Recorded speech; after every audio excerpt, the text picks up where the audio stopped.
Welcome back to Last Life Ever. I say that just for Jillian. You do it to me every time, Jeffrey. Welcome back to Last Life Ever. My name is Jeffrey Holes, and I pointed the right way this time. That one over there is Jillian Sidoti, my infamous co-host, the greatest co-host that I have on the show. Jillian, who do we have on the show again? We just need to move on. Like, why don't you tell us about the show? All right. I am super excited. Today's guest is a personal friend of mine, her and her sister, and they have an incredible story and an incredible app. And I'm going to let them. Sandra and Adana, Sandra Veledar is our guest.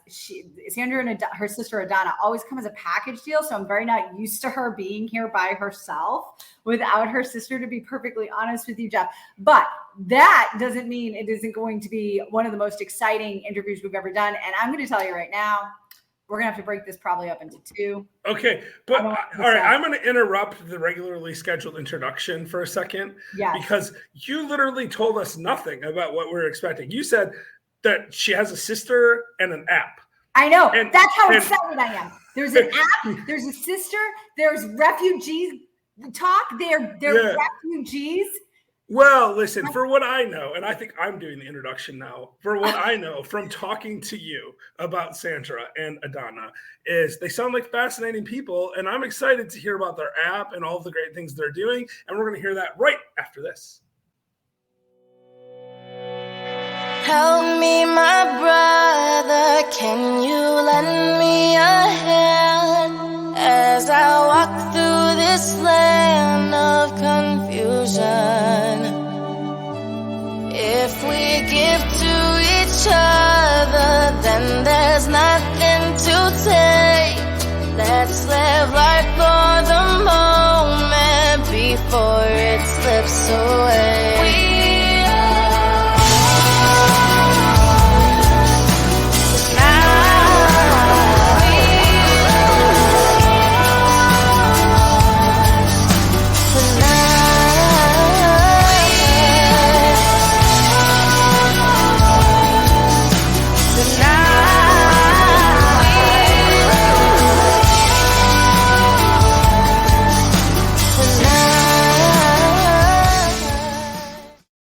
Sandra, I am so excited. We're going to get right into this. Sandra, hello, is like I said, a dear friend of mine, and she lives in Canada. Immigrated from Bosnia. Mm-hmm. That's right. And she started telling me this an incredible story of how she left Bosnia. I'm going to let her tell you that. But one of the real reasons, and we're going to get to this too, we have so much to get to, is she and her sister invented this app for women called the I Live app. And I will tell you, if you're a lady and you feel like your life is a little out of control and you need some control put into it, this app is for you. But before we get to that, Sandra, I find you and Idana, your whole family, to be incredible, because it all started at your 12th birthday party. Tell us what happened. Yes. Well, thank you both. It's so great to be talking to you. It's such a pleasure. And I just love the message we all share. So I'm so happy to be here, and I'm a talker. So yay, I'll jump right in with you guys and fit right in. So great. Yes. So I love that you dove right in at where it started it all, because absolutely, like the training program and the app we put together pulls on really what we like to think about all facets of our life, and really probably does start at my 12th birthday party, which also, makes a really dramatic story, but this is also a true story of my life, and takes advantage of all the learnings that we've done along since then. So absolutely, my story is I'm born and raised in Bosnia. In many ways, grew up in an idyllic childhood. Both my parents were engineers. We were living a very nice, balanced life around family, multi-generationally from Sarajevo. Really nice, idyllic childhood. And my 12th birthday party, I have all my friends in my house. We're dancing. Actually, I have a couple of pictures from that. My dad kind of dancing with us, and then my life changed in an instant. The phone started ringing off the hook. We did not hear that Sarajevo just went under attack. So grenades, bombs would drop from the hills. For those who don't know, Sarajevo is a beautiful city nestled in the mountains. 1984 Olympics were held there, the Winter Olympics. So the attackers took the mountains and just started shooting down into the city. It's the last time I saw any of my childhood friends and much of my family. Everybody scurried home. And again, really, my life was never the same. So we were in Sarajevo for 6 or so weeks under attack. Unprepared, completely. Sometimes people don't, think about these things. I didn't have anything I wore or any of that was not a part of my life. Survival mode style, left. And then we were actually one of the fortunate ones who were able to leave on the last convoy leaving out of Sarajevo. Women and children only. We had to leave our dad behind, and everybody else in our family gone on buses with a bunch of women and traveled to Split, Croatia. Overnight trip in kind of city buses through the mountains. And I was lucky to immigrate to Canada a few months after that. So certainly one of the lucky ones, but obviously this is all, even as I say it all, it's like sounds so dramatic and but it is dramatic. It's huge. Yeah. So super dramatic, right? Did you hear bombs at that point in time? Were you in the middle of dancing and you heard them? Once we turned the music off, we absolutely did hear it. And we lived in a condo building. It's very typical in a new part of the city. We had a beautiful view. It was kind of nestled on top of one of the mountains. So we have this beautiful view. My parents, had a nice life or built a nice life for us.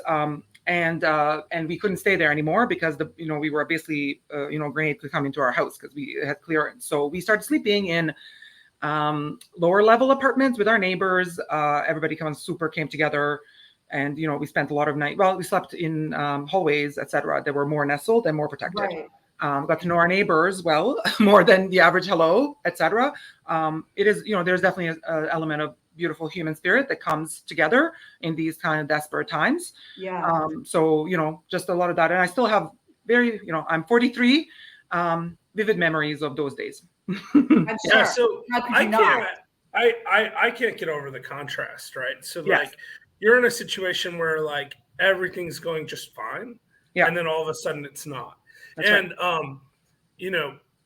We haven't even released this episode yet, but we really just recorded with a security expert right before we started recording this one, and we talked about what to do in a situation like that. But when you're 12 years old, you can't even begin to process what's going on. No. And no. Yeah. I gotta imagine that it changes the perspective that you have on your business and on your future life, even after you get to Canada. So let's, because I don't even know how to unpack the trauma of it. And if we did, we would never get. Yeah, totally. So let's flash forward. You said a few months later, you were fortunate enough to immigrate to Canada. Yeah. Where did you go in Canada, and what was your life like there? Yeah. Perfect. Thank you for that. You're right. You don't actually know and you don't process. And I don't know, in many ways, I probably haven't. I think I went into survive mode and do mode and figure this out. Actually, really, getting into it, even last year was a 30-year anniversary of that. It's big anniversaries always kind of bring that up. I was 42 last year. It was 30 years of it. Ukraine war started.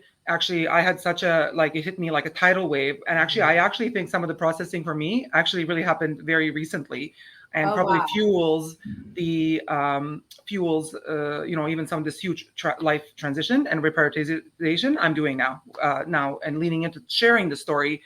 So, so that's a little bit, but I'll go back to your question, coming back, you're right. April, no context of that. And I always want to be very clear because Bosnia, now people know more about Bosnia and Croatia. It's coming up more. At that time, it was like an unknown entity. I had to sometimes educate people that I'm not from Africa or I'm not Bosnia, I didn't grow up in a cave like my parents are. My dad's like a PhD electrical engineer. My mom worked on the train system. I had to educate people that I was not a cave woman, straight up. So, so you didn't grow up in a cave? I'm so confused. I don't know. Yes, these are true stories. So, I don't even need to dramatize some of this stuff. But yeah, I had to explain to people that I did not grow up in a cave. And, you guys have met me in real life. I'm 6'2", and I was 6'2" at 12 when I came to Canada. Whoa. I had to defend that I was nutrition. People took care of me. And that is, yes, how I was able to grow tall. And I was very well taken care of as a child. Etc. But really, yes, you're right. Like how I like to tell the story, and I did, and it's fueled my life going forward. Is so snap, like 12 celebrating party, war in a war for 6 weeks, living in hallways, survival mode style. Then on convoy to Croatia, living in someone else's condo that just took us in. And then to refugee to fly to Canada. My aunt was able to sponsor us.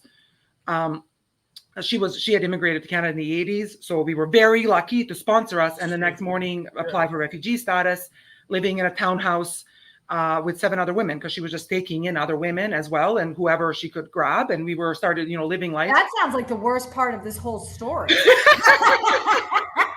Totally. I actually, so it does bring up a real question though. So you said on the last convoy it was your mom and your sisters and you, and you had to leave the men folk behind.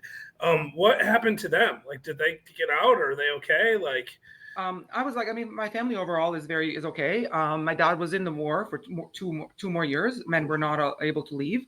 Like I mentioned, Sarajevo is in between 7 mountains. There's only a couple of roads in and out of the city. The mountains were occupied. It was Sarajevo was under occupation for 3 years. He was there for 2+ years. I barely recognized him, seeing him again. My grandpa, like all the men in my family were there. We were able to, my aunt basically was able to pull strings and get him on a UN flight at some point, but took 2 years to do. So separated in a new country with my mom, who probably, I would say like she'll kill me to hear this, but probably went like undiagnosed, like some sort of a nervous breakdown. Me, 12, looking like an adult, pretty much assumed the life of the role of figuring stuff out in Canada. Didn't speak English. Super hard. Yeah, super hard. But like, I think what you do kind of say, you just do it, right? Like you do it. And I think I was do for so many years, not sharing this, like I said, like, very fast. I closed off.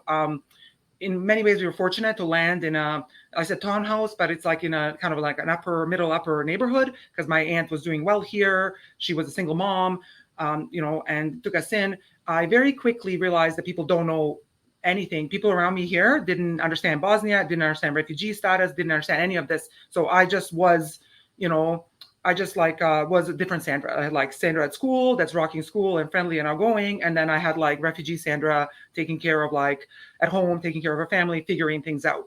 Wow. So in many ways, the point I like to say, and that I always like to make, and I think I built my life around this story.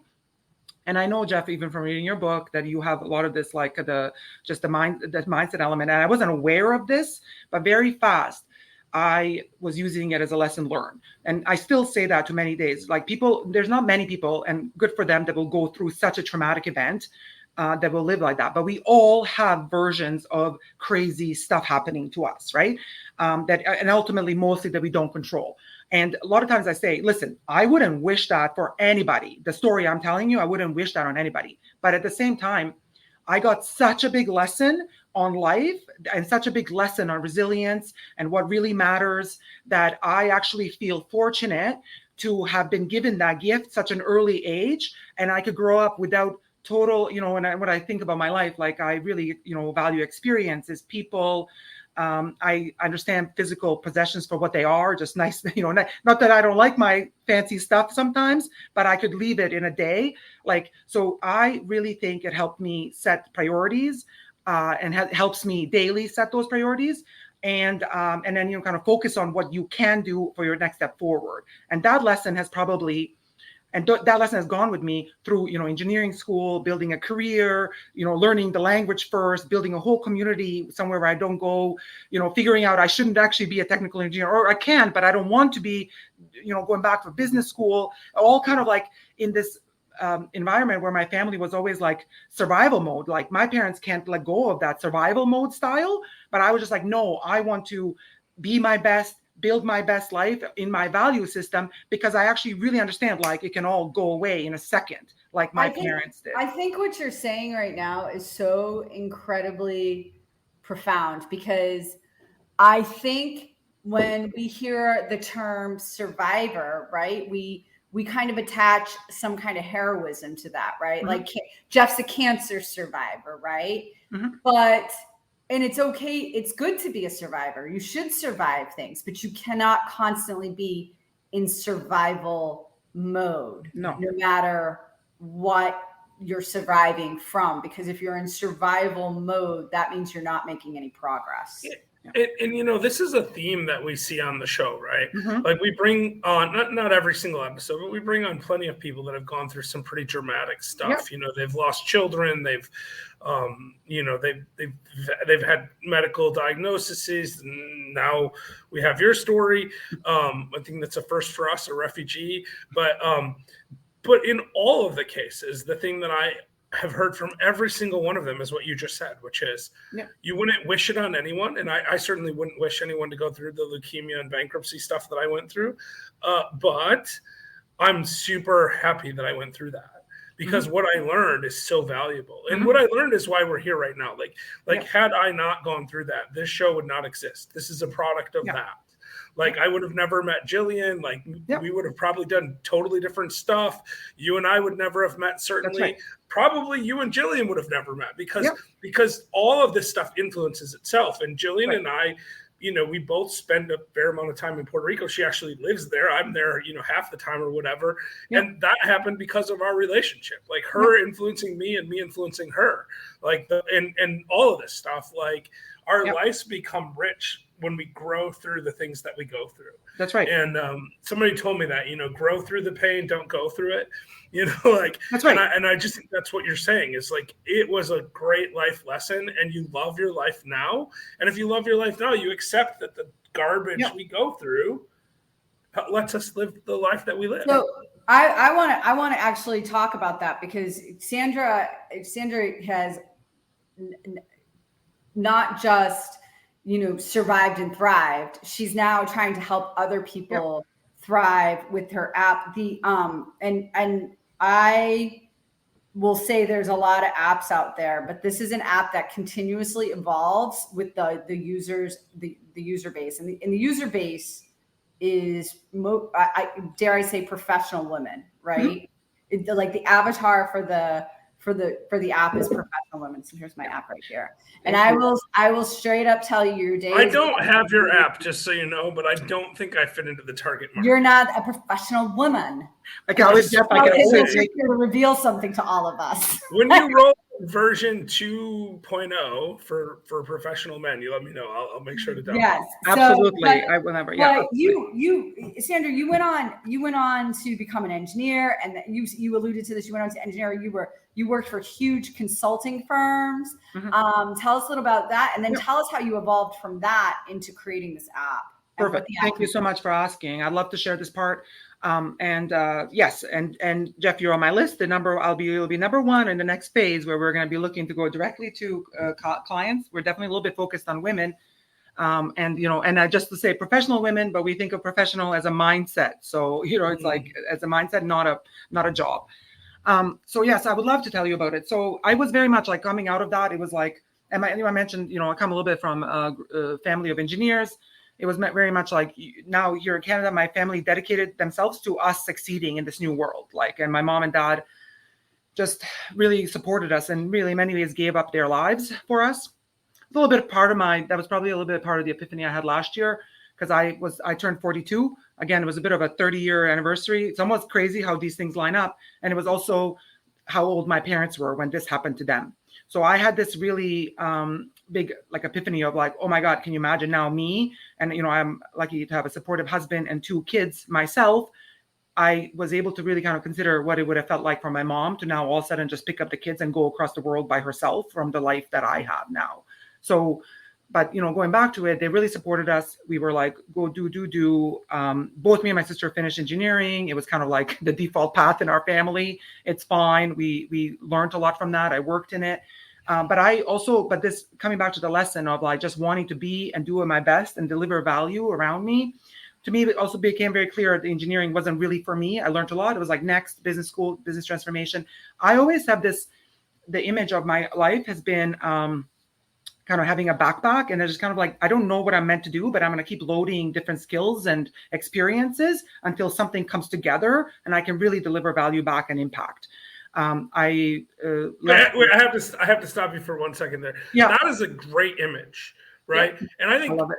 A lot of people really could benefit for that. So I'm going to like unpack that, just to unpack the backpack just a little bit. Like what you're saying is, everything I do, I learn from, and all these skills and things that I develop, I put them together and I just sort of let them hang out until I figure out what to use them for.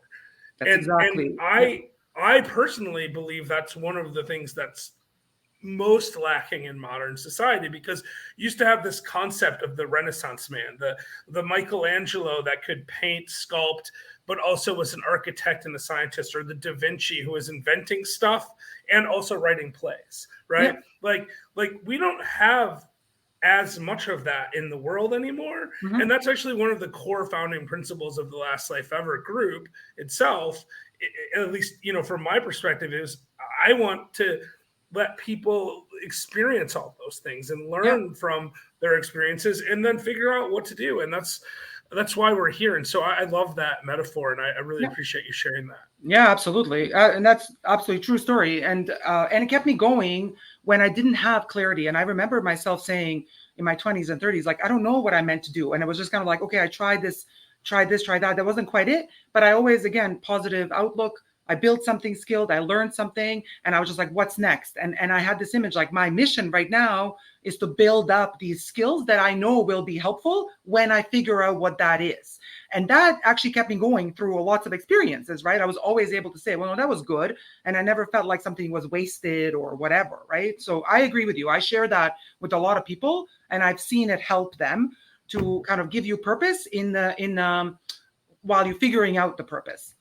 Kind of did the consulting thing. That was amazing. Had my family in my 30s, and I really, coming off of the last mat leave, I really wanted to join an organization, and then I would really drive change and own stuff instead of, kind of consulting about it. I'm always a doer. I jumped in here. I worked for 4 or 5 years with a local fresh food retailer that was going through a really aggressive phase of growth.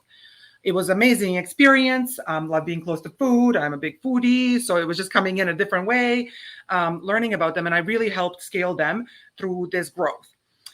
At the same time, the other big lesson that I liked, how I say I have this running story of this amazing story in my life from the Refugee, kind of the second one hit me in 2020. So the year starts, I'm actually going to turn 40 that year. And I always have this, I'm a bit of a, go big or go home personality. So I was just like, how am I going to celebrate the 40th year? And I felt so great. In many ways, I felt so great in my life. And I had built up this plan of doing 10 4-day trips to go see my favorite people and do my favorite things. So it was like loaded. I was going to go to Napa Valley with with the husband. He was going to go to Paris to visit my, one of my best friends from the NBA, New York Open. I had this big, amazing year of 10 little trips that, hey, works with my executive job and all that stuff. Well, the pandemic hit, and it was I was a VP of tech for a retailer, a very traditional retailer. I literally went under for 2 months, tech enabling them and making sure we can run business and stuff from our side. So came out of that, it was like, what the heck happened? And I just had this moment of epiphany, I can't celebrate myself the way I wanted to this year. And also I started to really get real with myself about the fact that, yes, my life is great in many ways. I felt very successfully professionally successful. I had a very supportive husband, 2 beautiful kids. My mom and dad were helping us, had in many ways a beautiful life. But at the same time, I was really didn't have time for myself, couldn't really find me time. I didn't feel like a great overall balance. I let go of I was an athlete, and I was an athlete in my 20s. I played basketball at varsity level. I was kind of I'm not fit. I was overweight. I just, there was parts of my life that I didn't feel great about. And I said, why don't I, and this is where I've turned COVID into this amazing story, because again, that kind of sucked, like in a different way than Bosnia sucked, the war. I turned it into like, well, the whole world stood still and you needed that to slow your roll, because I was never going to do that for myself. I would have never gone down this path. I would have just been steam ahead with the executive, the 10 trips, the kids. Like I would have done this crazy thing. My life would be completely different if COVID hadn't happened. And again, would not wish that on any of us. I wish we hadn't gone through COVID. So this is another point where I want to interrupt briefly, because I've been saying this exact thing, and you're the first person to phrase this. I've been saying for the last 2 years to people over and over again, I've said it on podcasts, I've said it to people straight up to their face, that I think COVID will end up being one of the greatest things that happened to the world, because so many people were forced to reconsider their lives. And I know the people that inspire me the most are people that have gone through hardship. Now, I don't think, yes, like you, I would wish that COVID never occurred, but I do believe that there's immeasurable positive that can come from it, because so many talented and energetic people came through it. And I don't want to take away from people who died and all. I mean, it was a lot of trauma and all that. But people like you that came out of COVID and now are getting ready to change the world, it's going to make the world a better place. And I think it's going to continue, not just with you, but because really this show is a product of COVID. I mean, our first episode was the first day of the shutdown, and we learned from it. And I don't think I'm going to change the world, and maybe you won't change the world either. But in the aggregate, all these people doing all these big things, we're going to make the world a better place together. And I think that's amazing. And and most people haven't seen it yet. And I love that you recognize it for yourself. I absolutely, because for me, I changed my life. I wouldn't be talking to you guys if COVID didn't happen. And you're right, exactly. Like, and you always have to kind of preface it with, oh gosh, I don't wish that on anyone and I don't want it, but let's look at it from the positive side, which is also like the key to everything, to training your positive mindset, right? So for me, I have the story, like, you needed something like this to slow you down. And when I did, I actually saw that outside of some of the amazing things in my life, there was also whispers of some really not great stuff. And that, like, again, I would have just been like, oh, right, I just deal with it, like, whatever, move on. But I'm so much better off for dealing with it. So I started simply by finding time in the crazy days of those days with, like, balancing, kindergarten or virtual kindergarten, like whatever the hell that is, right? And like living with my parents because they had to help us with the kids and work. So, but I found time for myself. And I said, this year I'm going to try to figure out, like, how I can have this, like, impossible challenge of, because I'm like, I want to work, but I want that in balance with the other parts of my life that I so value. So, and I recognize also I started this journey with from a place of privilege, right? I was like, was working, from a VP job. I had an executive coach. I have some really nice dedicated career mentors to pull from. I had money to join some other life coaching programs. I just started kind of grasping at different solutions to see and open my mind to this next level. That was like the gift I ended up giving myself for my 40th birthday. So I started being drunk on self-improvement. So I started to be like, oh my goodness, like meditation, somebody for me, like, are you kidding? So I started meditating, stretching. I was like, oh my gosh, this is amazing. Then I started, like, reading more books, Atomic Habits, some of the big ones, started. I was like, oh my God, changed my life. So I was like studying them, like writing notes like a crazy person. I'm sure that's the experience you had reading my book, which thank you for reading it. I appreciate that. She said some of the big books. That's obviously. I was telling my sister this morning, I bought your book twice, actually. I ordered it right away in Puerto Rico. It didn't arrive in time for me, and then I just reordered it over here. So, oh my God, that was so cool. I was like, thank you for that. I appreciate it. Of course. I was teasing, of course, about that, but I think that's right. Like, it's easy to, when you first get into the self-improvement world, to, like, almost go too far, right? Like, there is a balancing act. Like, you could just absorb everything. And Atomic Habits, great book. I love it. I have nothing against it. My book, it's not Atomic Habits. It's not as good as Atomic Habits. No, because you do a more personal story, which is also powerful in a different way. But at the end of the day, like, there's real value in doing that work. Like, yes, and working I on was yourself. feeling it. Like I really was like, I was feeling the value, and I was like, really, like I say, I kind of think of myself as just like hooked on it. But I can almost just like very fast. Also, I started seeing, where does this end? It started seeing like book, podcast, walking. I had all these habits. It was taking up a bunch of my time. Again, I had some time because again, COVID was doing barely anything else. But I was looking back on it, I can almost feel the moment in which probably others give up on this journey, because very fast it becomes work, like, right? Like you have a meditation app, you have a habit tracking app, you have like looking at your food app, I don't know, whatever, right? Like they're just kind of adding up. You're like, podcasts keep coming in, and you're like, how could I keep up with this? So I had a moment where I'm like, oh, I don't know. And I know as humans, we become overwhelmed with it. And what do we typically do is just quit everything, right? Just move on and be like, too much, that's too much. Let me just go back to my own ways. So now I took this is the moment, kind of the moment of truth. I always think of these big moments in your life when I was like, I can leave because I'm feeling this overwhelm, or I can do what I've been doing for companies now. So I'm at this point, pretty successful professional woman armed with a technical degree, years of real schooling at one of the big fours on transformation. I have a business degree. I have experience working with this amazing entrepreneurial company that grew. So I learned hands-on what I was doing. And I was just like, this is what I do for companies. I take very complicated operations and functions, and I make them click together. And how do they all fit together? Make it simple as possible, and tech enable it. Secondly, so I was just like, what would that look like, so that it's not an endless road of endless sort of self-help. It's more a playbook or an approach that can work for people. And then also some sort of way to keep it sustainable. And of course, I always know there's an element of technology that helps to give us some of the tools to keep it sustainable. So I really started then, and I'm a little bit of a nerd, a nerd at heart. I started nerding out over what this program would look like. And really, I used lots of the principles that I mentioned, like business transformation, agile delivery I use with big teams around. And of course, I was a student of psychology, because the last couple of years, I was really deep in all of these. It was like blowing my mind about the power that our thoughts have in play in our world. That was not on my radar until my 40s.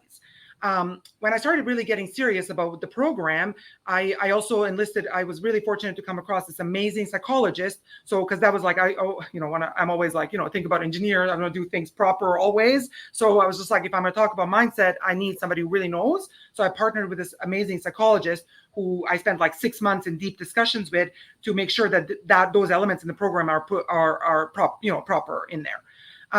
So then I started living, and this was not an app yet or anything. It was just like, I basically was like a framework or an approach. And it basically started as a paper-based system that I was doing. I have 2 years plus of all kinds of like using it, talking to women around it, etc. But really, the more I talked about it, and and I know you, like when you start putting that out there, more and more people start coming to you, like, what are you doing? Look at, I lost like 40 pounds during that time. I started showing up totally differently at work. We started thinking about, what do I want my life to actually be? So, that's when we started this multi-family move down to Puerto Rico. We live half the year in Canada, half in Puerto Rico. That sounds so, how do we do that? It's not, I go there with my family, my sister's family, our parents come, her in-laws come. It almost sounds like Mission Impossible if you think of the logistics behind that. But we started to think, what is our best life? What do I actually want to do? And started making moves towards making it happen. And I used the program principles to make all of that happen. It was like one decision at a time. We think about it as setting a vision, defining the next hill you have to kind of climb. And then, day by day, what are you doing to move yourself towards the vision you want? And it's all, kind of structured with lots of flexibility. So I use myself as a, I built the program using myself. I call myself, say patient number one, or I don't know, it's probably better customer number one or something, or success story number one. But I couldn't let go of the concept of like using my knowledge skill set. So now that backpack basically makes sense. So the solution we put out together, really there's a tech component, the transformation component, business component, bringing people into it and putting it all together, and having, frankly, the courage now to go out and quit my executive job and go try to make this available in the market to help other women as our first phase of focus, to really help them do the same. So and we like to say empower and equip them with a toolkit to go build their best version of their life and be them best selves, which is of course where your messaging and your program and your beautiful video resonates, because that's we are very much aligned on that, in that purpose.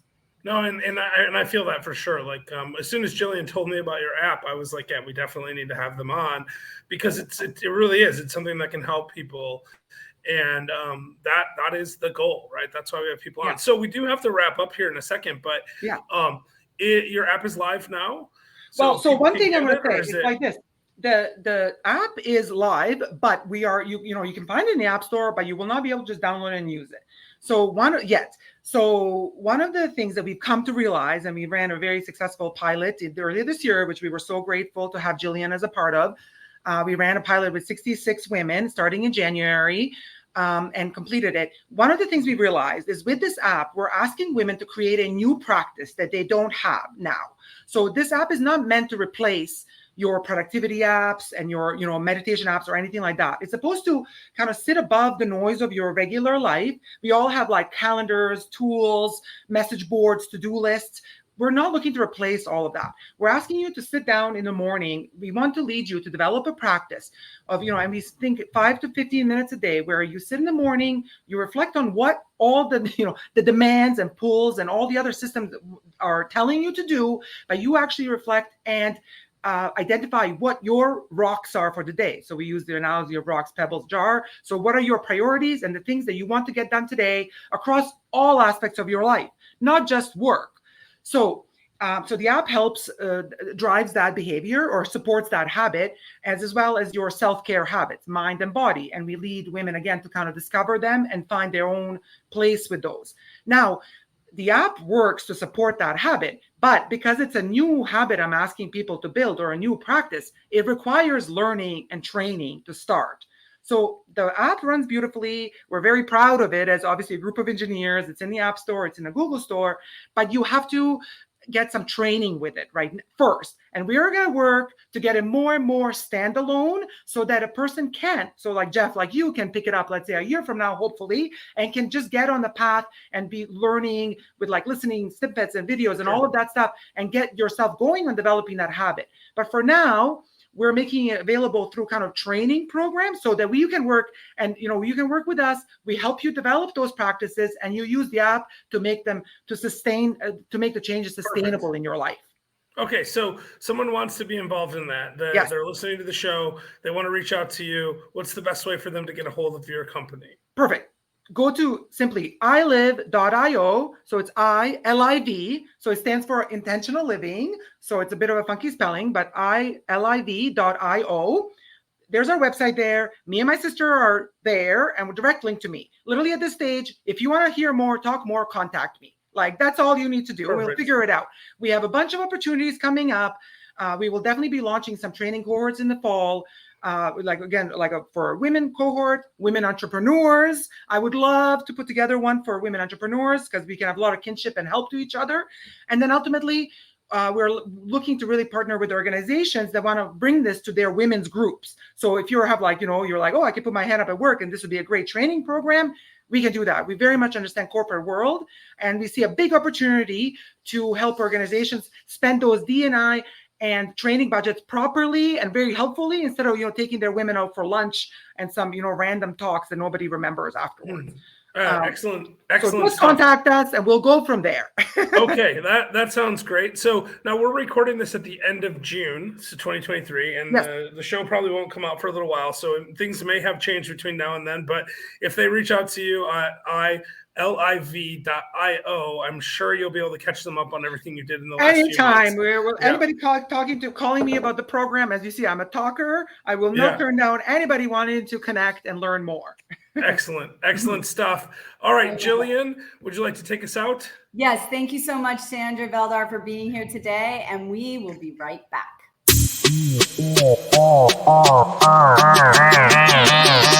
Go!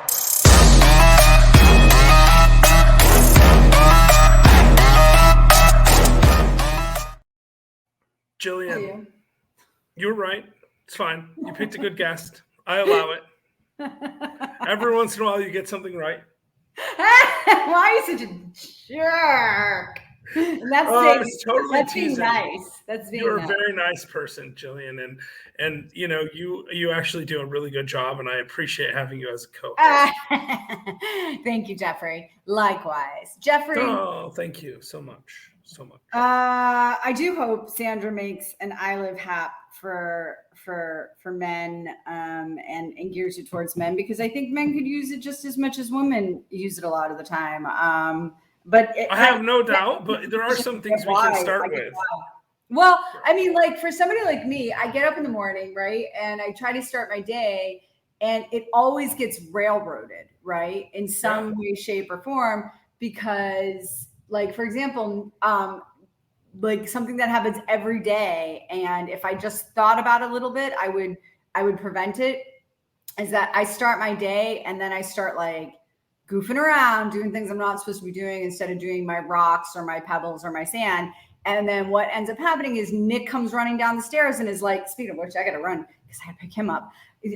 Nick comes running down the stairs and is like, give me waffles or give me cereal or give me whatever. And like, then it just, it deteriorates from there. But what people can start doing right now, whether they use the app or not, right, is they can wake up in the morning and they can take a few minutes to reflect on what they're going to do for the day and like just plan it. And it sounds like the app is a little bit more than just that, but like that might be a good starting point for people like me who don't have access to it, or someone who can't get access to the app right now because they don't have time for the training or whatever it might be.